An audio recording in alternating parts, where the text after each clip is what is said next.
Hi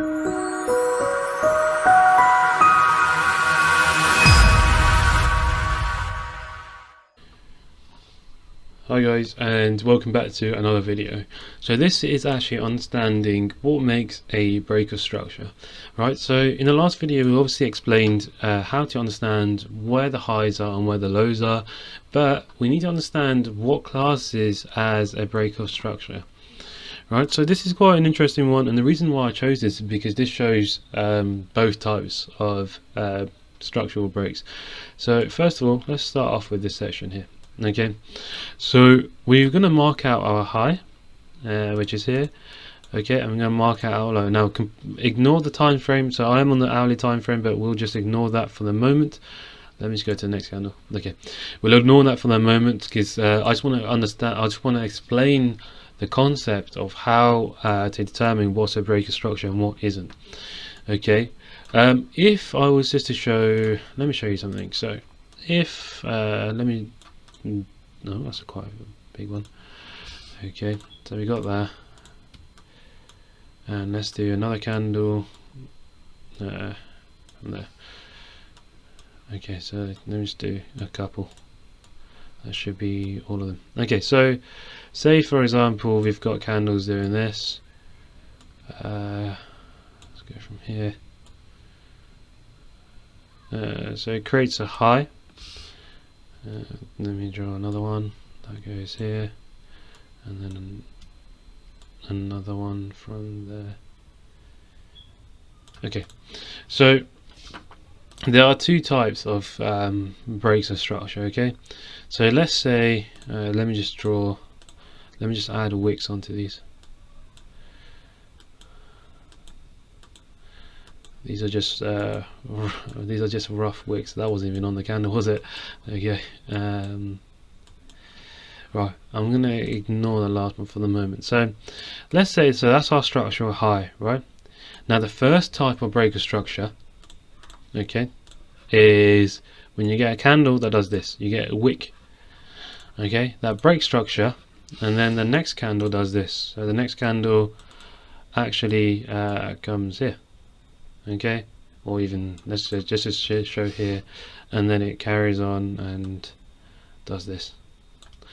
Okay, that's one type of breaker structure. However, it's not the one that I prefer to use for many reasons. The main reason is that when you get a wick sort of breaker structure, I sort of see that as a fake out. I don't really trust that there is enough volume pushing the candle to break structure, indicating like a change of trend, for example, or a complete break. So that is one type of structural break that you'll come across. The next type that you'll come across is actually when, let's just get rid of, actually I'll move this candle to aside for the moment, is when the candle actually does this. Okay, so we get a nice clean break, and the next few candles obviously just carry. It doesn't matter what the next few candles do at this point. Okay, but the next few candles just would carry on, assuming that it's a clean break. So that's called a body break, right? And these are the breaks that I look for when we're understanding what a break structure is.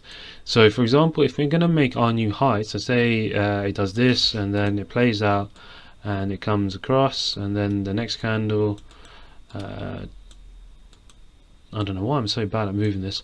Okay, and the next candle does this, right? So our new high is going to be up here, and obviously our low is down here, and then we have to wait for a structure. So I personally wouldn't move it if it's just a wick break. I wait for a nice body to completely break structure. Doesn't matter how, even if it's by a little bit, as long as the body is above the structural high, I'm happy. We still use the wicks as our structural highs and lows, but we need to have a clean body to break this, and that's what we determine as a breaker structure. And I'll explain why in just a moment. Let me just get rid of all of this out of the way. Yeah, so there's a main reason why we choose to do this. I'm pretty sure there is an easier way to get rid of all this. Okay, you know what, I'll leave the markings there for now. I don't think they'll be in the way. Right, so for example, we've got the complete structure here. Alright, so we've got our high, we've got our low. This candle has come and it's broken, right?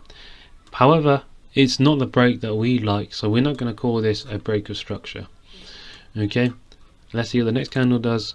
Now that is our break of structure. Now I would say that that has now formed a low. Okay, it's broken structure because we've got a nice body break. Now the reason why we have to understand this is because sometimes what you would get is you'll understand order blocks later on in the videos. However, say for example we've got an order block here, right?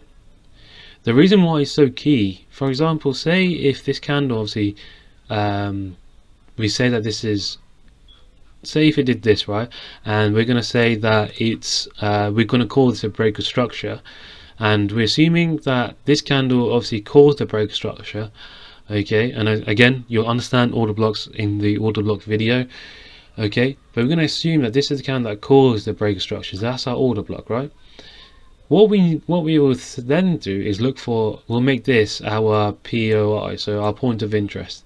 However, because it wasn't a clean break, so just ignore this candle for the moment. Okay, right, so say this happened and we say that's a break of structure, and we are going to assume that price is going to come here and then carry on down to break this structure here. Yeah. However, because it wasn't a clean break, it's less likely to do this. It might actually just carry on going, but we obviously got confirmation to help us decide whether we're right or wrong in that situation.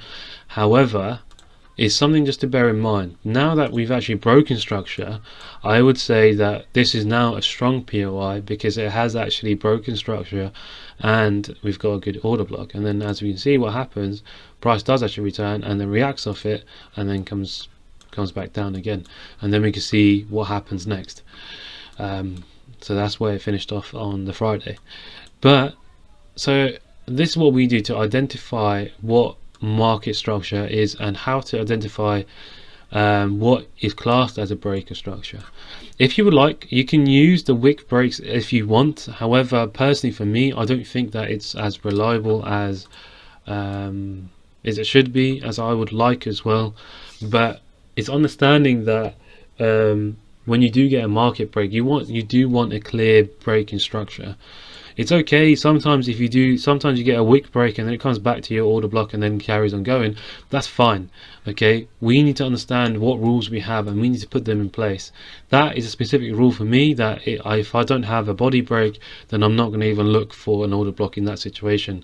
Until I get a break of this structure with a nice candle, then I would say that it is a break of structure. So what I suggest you doing is obviously watching this video a few times and then going back and just using the replay tool that you'll get here. You can go back to whatever structure you want. So let's just mark this as our high. Let's see what happens. So again, we get a wick break, candle is coming back, and our POI that actually did that is this candle here, but obviously I'm not going to go into that in this video. We'll see what happens. There, this is actually quite an interesting one. Actually, we can see that the body has actually broken the high, right? Even by a little bit, it's still broken the high. So I would say that is our break of structure. Okay, now I will make this as my point of interest because that's the candle that caused it. I don't know if it comes back. I don't think it does. No, it doesn't. But then it completely breaks. Okay, so that's quite that's how I recommend you practicing understanding what structure is and understanding what a break structure is. So combining the two videos that you've just watched, so if you watch the high and low video and this video, just practice working out where your highs are and where your lows are using the replay tool, and just getting the habit of marking these out on every single time frame. That I would say go from the weekly to the 5 minute, because that's what we will need. The other minutes we don't need to really anything below 5 minutes we don't need to worry about at the moment. That could be for later. It's exactly the same process, but we won't need it for our strategy basically. So just practice marking out your highs and lows and understanding what market structure is and what classes as a structural break and what doesn't.